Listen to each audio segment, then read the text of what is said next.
Brads selfie.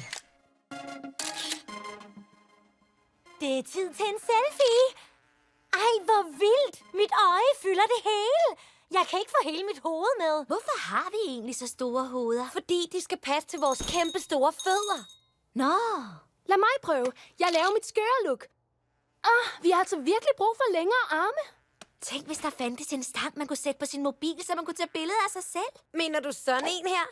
Wow, jeg fik lige en idé, og så opfandt du den. Det er en selfie-stang. Den er allerede opfundet. Det skal du ikke være ked af. Verden er nemlig fuld af magi. Kan du ikke mærke det? Jeg elsker den. Du skal hedde Ronaldo, og vi to skal tage vildt flotte billeder sammen. Nu er jeg ikke typen, der praler. Men jeg har lige fået den mest geniale idé. En selfie-fotoautomat.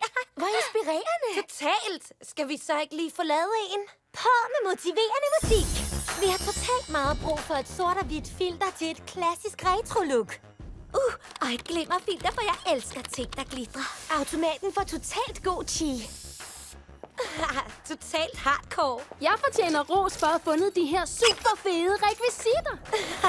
Du er god. Tak for det. Hej, Sag. Jeg hedder Sasha. Jeg er altid klar til at få taget billeder. Det her er min gode side, og det er min anden gode side. Og den her er også god. Namaste. Jeg hedder Jasmin. Jeg er lykkelig, når jeg er sammen med mine veninder. Det er bare mig, Jade, der elsker at vende ting på hovedet. Jeg hedder Chloe, og jeg er alles lille prinsesse.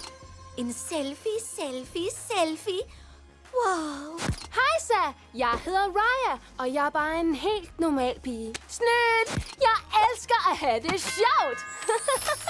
Det er mit yndlings. Ej, se mig lige. Lad os tage et billede sammen. Vi klemmer os derind. Vent. Jeg skal lige have læbpomade på først. Hvor meget læbepomade skal du have på? Ikke særlig meget. Sådan. Au, mit hår! Kigger jeg den rigtige vej? Hvis fod er det der? Min!